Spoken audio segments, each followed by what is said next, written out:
Good afternoon, guys. So again, we just already discussed the previous topic on our UCSP or Understanding Culture, Society, and Politics. Bali na simulan na natin siya by giving some historical background or kung paano natin na-acquire itong discipline na itong UCSP na pinag-aaralan natin ngayon. And then, binigyan din natin ng importance yung mga different kind of persons together with their contributions in this kind of field. Now, susundan lang natin yung topic natin, and this is what we call the social science. I guess we just provided to you this kind of slide or this kind of information. But before that, just want to inform you that this kind of teaching that we are having right now is what we call the flip learning or the flip classroom. Wherein, hindi nyo ako nakakasama sa ngayong araw na to or ngayong oras na ito sa mismo schedule natin kasi yun ay synchronous. Pero itong ginagawa natin is now asynchronous. Wherein, naka-video lang ako, naka-record to. So, pwede nyo siyang panoorin anytime you want para at least magkaroon kayo ng reference. And makabisado o mapag-aralan ninyo yung lahat ng topic na nandito. Kasi these topics, including yung naging topic natin last week, kasama natin siya sa prelims examination. Okay? So, let's start the ball rolling. So, like what you see in this slide, ito napakita na natin yung slide na to last time. So, when we say social science, this is a scientific study of human society and social relationship.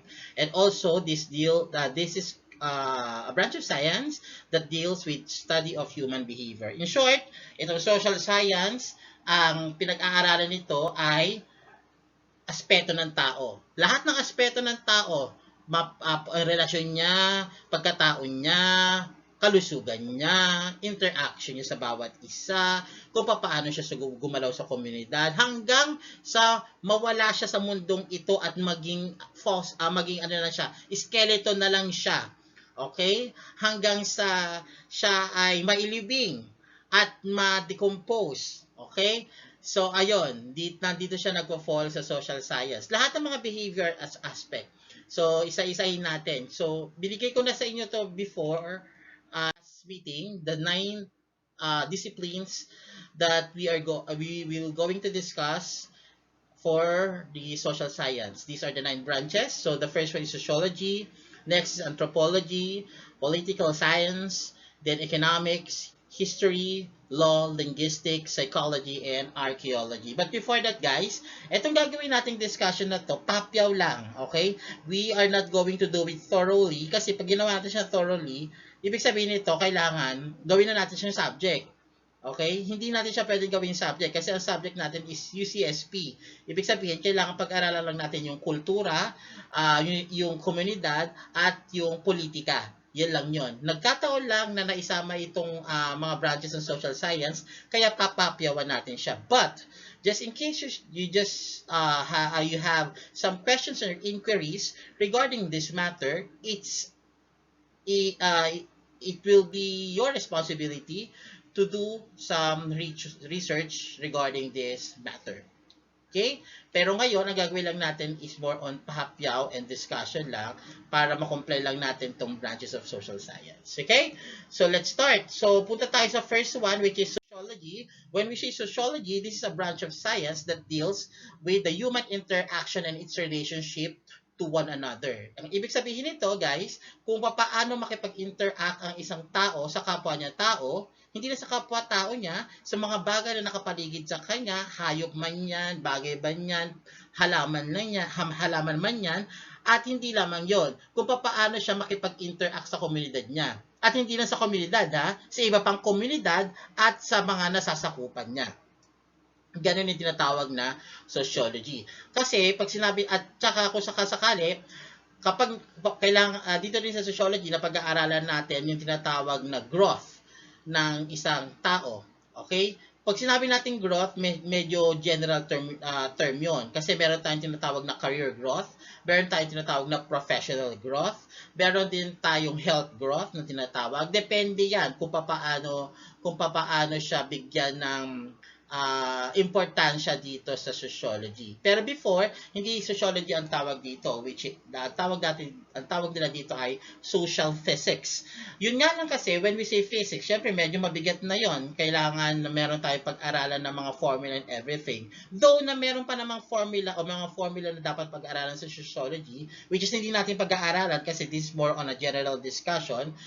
So, they decided to make it a better or yung magaan-gaan na terminology. So, ayan nga, sociology ang nabigyan nila ng pangalan o nabigyan nila ng term na mas magaan and mas convenient na tawagin para sa ganitong branch of social science. So, that is what we call sociology.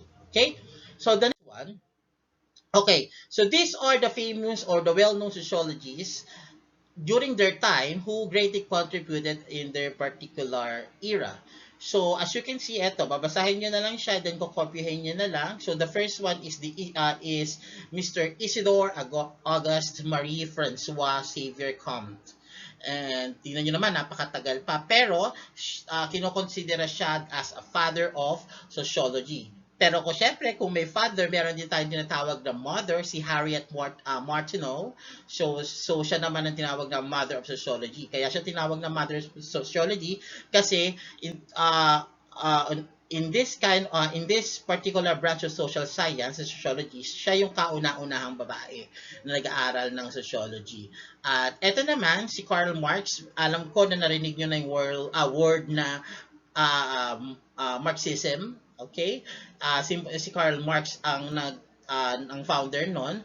Pero dito, tinagurian siyang father of scientific socialism. So, kasi dito, yun nga, when we say social, wala pa namang word na science doon. So, since na tinawag nga itong sociology or social physics, so, itong si Karl Marx, binigyan niya ng explanation yung social in a scientific behavior or scientific way. So, itong tatlo yung kinikilala in modern sociology. But not only that, so kilala rin si Emil Durkheim. Siya naman yung pioneer or founder ng functionalism in sociology, wherein pag sinabi natin functionalism, ito naman yung kung ano yung ang ibig sabihin ng functionalism sa word na sociology, kasi parang ito rin yung branch ng sociology branch ng sociology is the functionalism, wherein ano yung function ng tao sa lipunan o ano yung kanyang benefit o ano yung magagawa ng tao sa kanyang komunidad. So yun, pinag-aralan yun ni Emil Durkheim. And then, so hindi lang si Emil Durkheim kasi kasama rin dito si Max Weber. Siya naman yung pioneer ng interpretive sociology. Ibig sabihin nito, kung si Mark Durkheim ang nag-aral kung ano yung mga function ng tao sa lipunan, ito naman si Max Weber, siya naman yung nagpatupad kung paano i-imply o paano i-apply yung mga function ng tao na yon sa kanyang behavior or sa kanyang papel sa lipunan. Okay? Pero hindi ito naging madali kasi syempre pag sinabi natin social, hindi lang isang tao, hindi lang dalawang tao, hindi lang isang komunidad, buong nasyon, okay? Buong nasyon ang pinag-uusapan dito. So that's why kapag ito ang pinag-aaralan, maraming tao or maraming persons ang kailangang involved dito. Okay, and matindi ang pag-aaral to kasi it's more on how the interaction, how it will be successful in terms of human development, and then how this human will interact to other humans and everything, mga ganon. So in their time, masyadong thorough yung pag-aaral. Second one is anthropology. Alam ko narinig nyo na yung word na anthropology before, pero just to discuss, this is also a branch of social science na kung yung isa kanina is more on how they interact to one another, ito namang anthropology na to is human behavior naman yung pinag-uusapan natin dito. Ibig sabihin nito, yung kanyang behavior sa sarili or kanyang ugali. Okay? sa kanyang sarili at kung papaano siya makikipag-interact, papaano niya na i-apply yung kanyang behavior sa mga bagay na nakapaligid sa kanya. This also comes from the Greek word anthropos, which means human being. So kung makikita nyo dito, medyo yung picture is very makaluma kasi sa anthropology kasi usually, ang mga pinag-aaralan nila dito ay yung mga ethnic groups. Usually pinag-aaralan nila yung mga ethnic group o yung mga grupo na malapit ng yung mga extinct group na. Okay? Lalo na sa atin, okay? Lalo na sa atin na may mga tribes na talagang kailangan na pinapahalagahan natin just like mga Tiboli, okay, ano pa ba, mga Hiligaynon, mga gano'n na malapit nang mawala na ginagawa natin ng paraan para masalba pa natin. Kasi sila yung kauna-unahan, hanggat maaari, sila yung kauna-unahang grupo dito sa bansa natin na kailangan dapat syempre pinapahalaga natin at pre-preserve natin kasi isa ito sa mga yaman ng kultura natin. So that's why the anthropologists or the anthropology trying their best in order for this particular tribes or group of people to strive more or para makasurvive pala in order para makasurvive pa sila habang tayo ay nagsusurvive din as a human and as a group of individuals. Okay? So that is anthropology. And of course, the next one, meron din tayong 3 great anthropologists na na kilalang-kilala sa larangan na ito. So the first one is si Franz Boas. So siya ang kinilalang father of American anthropology. And then si Bronislaw Kasper Malinowski, ang pinaka most influential ethnographer. When we say ethnographer, ito naman kung yung kanina is pinag-aaralan yung behavior ng mga behavior ng mga tao, yung anthropology. This ethnographer, parang branch din siya ng anthropology wherein dito naman pinag-aaralan naman yung mga sulat. Okay? Yung mga sulat ng mga sinaunang tao. Kasi dati, 'di ba, hindi naman sila nagsusulat just like us right now ng alphabetical letters. Dito sa Pilipinas, meron tayong tinatawag na alibata, 'di ba? Sa alibata, marami tayong mga words. Actually, sa isang stroke lang, okay, pwede ka na isang stroke lang, pwede ka na makabuo ng isang salita. At yung dalawang stroke naman, maaari ka makabuo ng isang pangungusap o yung sinatawag nating sentence. At sa kaunting characters o sa kaunting characters lang ng alibata, maaari ka na makabuo ng isang salita o ng isang buong pangungusap. Ganon din sa ibang bansa. Pero yung iba kasi, 'di ba, I guess you already know the cuneiform. Okay, ito yung natagpuan ng dating-dati pa na ito yung sinaunang kasulatan o sinaunang pagsusulat na kung saan merong mga particular na ibig sabihin. Minsan nga may mga nakadrawing pa puno, ibon, tao, at saka hindi lang basta ibon may eagle na may ibig sabihin. Particular dito, guys, kung napanood nyo yung Nights at the Museum, okay, yung tablet, ayun, that's a perfect example of a cuneiform na pinag-aaralan ng mga ethnographer. Okay? So, ibig sabihin, sila yung nagta-translate kung anong ibig sabihin ng particular na salita na yun. And, we have Alfred Reginald Radcliffe. So, yun nga, ang pinag-aaralan naman niya dito, instructional functionalism. Okay? So, those are the 3 anthropologists or famous anthropologists on their particular specializations. So, next one is pol-sci or the political science. Dito, I guess I don't need to explain this one because political science, kaya nga as the name implies, political Politika ang pinag-uusapan dito. This comes from the Greek word polis, which is city-state, and sire, which is to know. Meaning to say, you need to know what would be the structure or the state of a nation. Okay, you want to know what would be the category your society is belong to or yes, categorize it, parang ganon.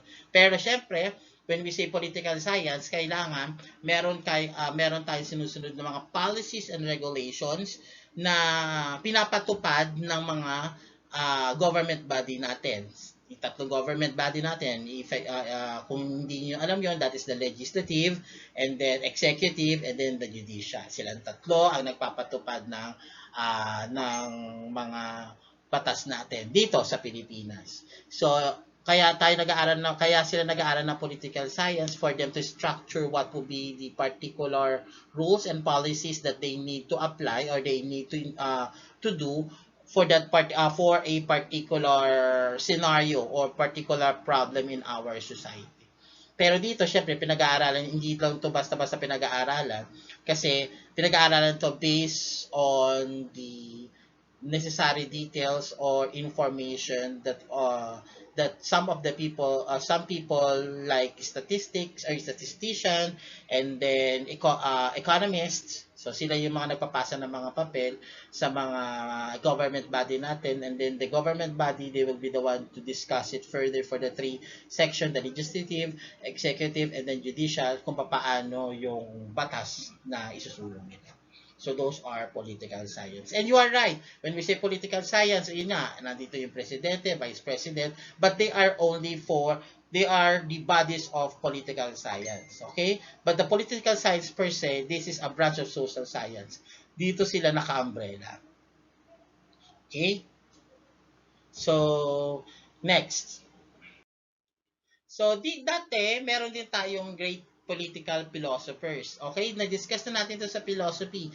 Kasi, hindi pa naman sila yung, kaya sila tinawag na political philosopher, yung bang tipo na isang salita lang nila, susundin na sila sa hindi malaman dahilan. Siguro dahil, sinusunod sila dahil marami silang alam. Ganun lang yung kasimple. Sinusunod sila dahil marami silang alam. Si Socrates, si Aristotle, and si Plato. Okay? So, sila yung well-known political philosophers. So, at their era or time. Okay, economics. So, I guess, narinig nyo na rin ito yung salitang economics. This is a branch of social science that study the production and distribution of scarce goods and services. When we say economics, dito pumapasok yung ating supply and demand. So, kaya nga kilalang-kilala yung famous law, which is the law of supply and demand. I guess you know that when the supply is high, okay, when the supply is high, the demand is low. And when the demand is low, the supply is high. Yung ganong particular na yun. Pero, nagva-vary yan. That will be depending on the economy that we are having right now. Okay, hindi siya nag-fix. That will be depending on the needs of the society or the particular country. And syempre, nagkakaroon lang ng ganitong napapatupad lang itong social science na to, itong economics na to, simply because we do have what we call the economic power. So when we say economic power, this is a power to decide what to produce, kung ilan yung kailangan gawin, kung bakit kailangan gawin, ilan yung taong kailangan gumawa, ilan yung papasahurin, kung magkano yung mga presyo, kung ilan yung makukuha dito, kung ilan yung loss na mawawala dito. Ayan. Yun yung tinatawag na, dito magbabase yung tinatawag na economic power. So, ibig sabihin, the more resources that you have, the more economic power that you are gaining.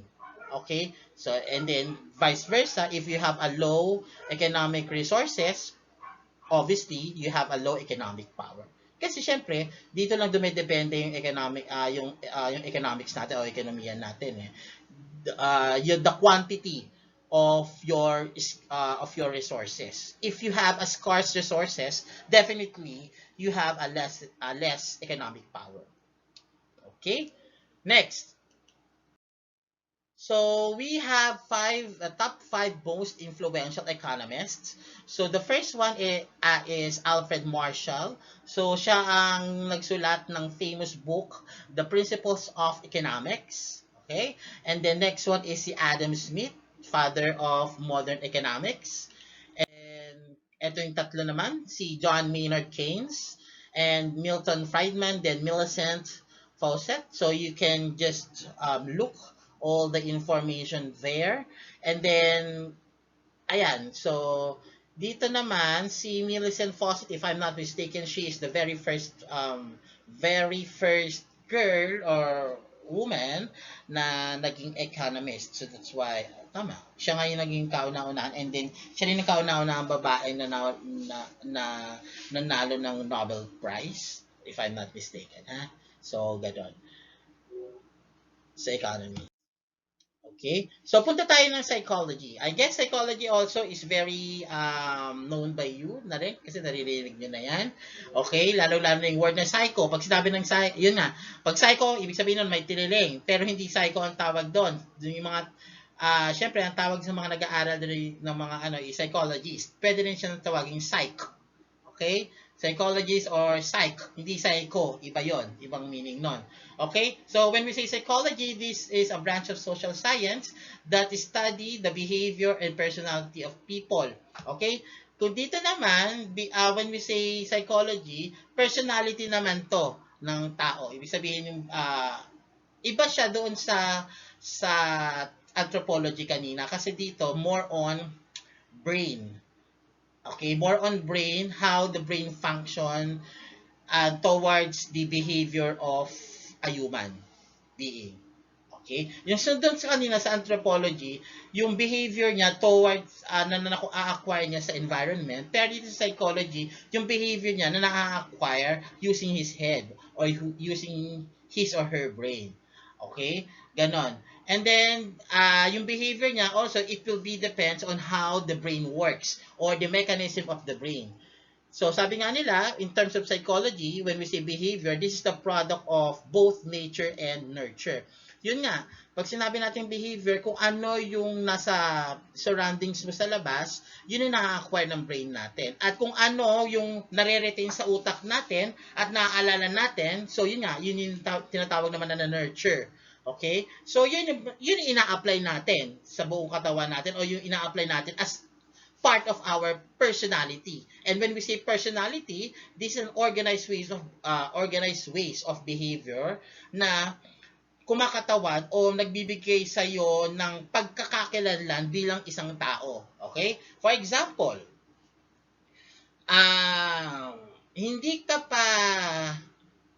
talaga mapamahiin. Nagkataon lang na napunta ka sabihin na natin, pati pamilya mo hindi pa naman mapamahiin. Nagkataon lang na ikaw ay nag-aral. Sabihin natin grade 5. Na meron kayong topic na superstition. Okay? So napag-aralan mo na ayun nga, kapag may patay, bawal maglinis. Okay? Napag-aralan mo 'yon. Ibig sabihin na-acquire mo 'yon sa studies mo. So ibig sabihin na-acquire 'yon ng brain mo. Okay? So dahil nga na-acquire 'yon ng brain mo, okay? So yun, na-acquire mo yon sa nature. Ibig sabihin, sa labas, sa nature. Ngayon, because of curiosity, okay? Because of curiosity, mariretain yun sa utak mo. Okay? Pag na-retain yun sa utak mo, ibig sabihin, hanggang sa ikaw ay mag-mature, hanggang sa ikaw ay lumaki, okay? Kapag nakakita ka ng patay, okay, at nakita mo na madumi yung kanilang patay or yung kanilang area, isa lang ibig sabihin nun. Iisip mo na ay naniniwala rin sila na bawal maglinis kapag may patay. Ganun lang yon. Ibig sabihin, meron silang personality na mapamahiin din dahil na-acquire mo yon nung ikaw ay nag-aral. Ganon yung ano niya. Ibig sabihin, nag-retain sa brain mo na may pinag-aralan kayo na ganon nga, bawal magwalis nung ikaw ay, bawal magwalis kapag may patay. Ganon siya. At yun, tatatak, pag ikaw ay naniwala na rin ng ganon, tatatak yun sa iyong pagkatao bilang pagkakakilala sa iyo na ikaw ay mapamahiin. Ay, mapamahiin ka rin pala. So, kasi alam mo yung ano na yan eh, yung particular na activity na yan eh, na hindi sila nagwawalis kasi nga may patay, kasi nga bawal. Ganon. So, tatatak na yun as your pagkakakilanlan or what we call personality. Okay? Next. So, ito, history. So, I guess history na meron na rin kayo kasi history before, meron na naman kayo niya sa inyong lower years. So, pag sinabing history, this is a recording of previous events. Okay? And then, pero napakahalaga ng role ng history sa atin, lalong-lalo na yung past. Okay? Iba yung ibig sabihin na kasi baka mamaya kasi, oo nga, sir, uh, mahalaga talaga yung past. Sabi nga nila, mahalaga nga yung past. Pero iba to. Okay? When you say, sabi nga nila, di ba, ang hindi lumingon sa pinanggalingan, ano, may stiff neck. Hindi. Ang hindi lumingon sa pinanggalingan, hindi makakarating sa paroroonan. Hanggat tayo ay nabubuhay, okay, hindi pa pwedeng hindi tayo lumingon sa pinanggalingan. Bakit? Meron itong epekto sa ating magiging kasalukuyan at sa ating hinaharap. Okay? Malaki ang magiging epekto nito. So that's why we need to know, we need to study, and we need to learn our history, our past. Okay? Binabalikan natin ang past natin because of some good things. Okay? O meron tayong rason bakit kailangan natin balikan yung past natin. Hindi natin binabalikan yung past natin kasi dahil gusto lang natin. Binabalikan natin ang past natin kasi meron tayong gustong malaman. At kung ano man yung rason natin kung bakit natin gustong malaman, yon ang pinag-aaralan ng social science. Okay? Next. Okay, so dito sa Pilipinas, in terms of social science in the Philippines, so meron tayong three famous person here. So the first one is Prospero Covar. So siya yung author ng libro o yung artikulong Pilipinolohia. Si Virgilio Enriquez, so siya naman ang tinaguri ang father of Philippine Sociology o yung Psikolohiyang Pilipino. At si Zeus Salazar, siya naman yung Filipino historian at philosopher ng historical event. Ayun, nababasa nyo naman siya. So, ito yung mga tao na dito sa Pilipinas, sa mga Pilipino nag-aaral na particular na field in terms of history or social science natin. Okay. Okay, so Psikolohiyang Pilipino, ito, ang gagawin nyo lang, babasahin nyo lang siya kasi isinama ko lang siya pa just for the reference. Pero, para maidagdag na rin siya dyan. Okay. Eto, so dito rin naman Psikolohiyang Pilipino pa rin yan. Hindi na natin siya kailangan i-discuss kasi kasama rin talaga doon sa ano natin. So all you need to do is to read that and memorize